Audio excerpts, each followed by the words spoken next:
The horse no one wanted.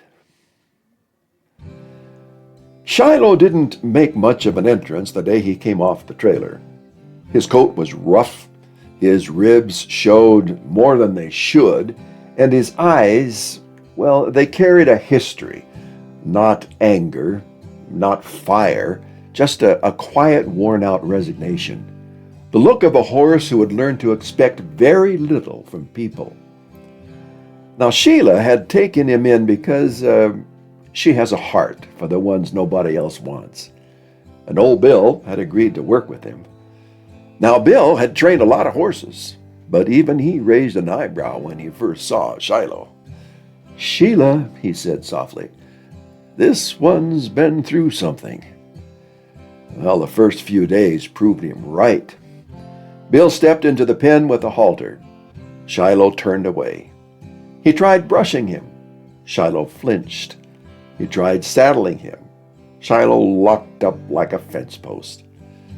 There's nothing physically wrong, but everything spiritually bruised. One morning, long before the sun had warmed the frost off the rails, Bill walked out to the pen with nothing in his hands. Didn't have a rope, no saddle, no agenda. He just leaned on the fence and breathed in the cold morning air. Shiloh stood at the far end, head low. Bill didn't call to him, didn't coax, didn't push. He simply waited. Patient, steady, present. After a long while, Shiloh lifted his head. Then he took one step, and then another.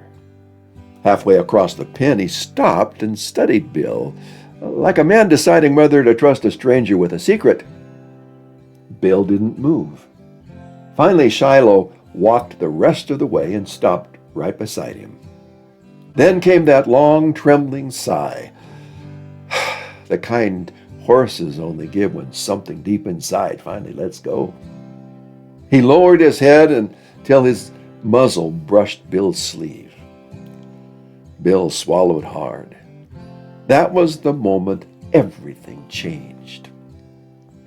Not because Shiloh suddenly became a perfect horse, not because the past disappeared, not because the training was finished, but because the healing had begun in the place no one else could see.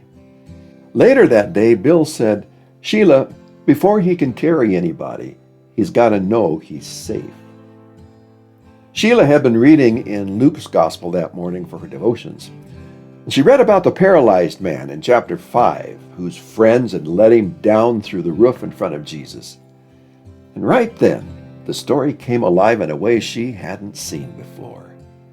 The paralyzed man lowered through the roof, the crowd waiting for a miracle, and Jesus saying the most unexpected thing: "Your sins are forgiven."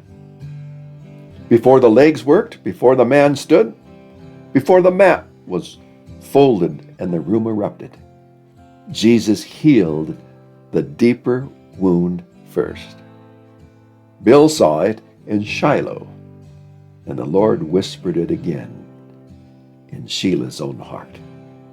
The real healing always starts where no one else is looking.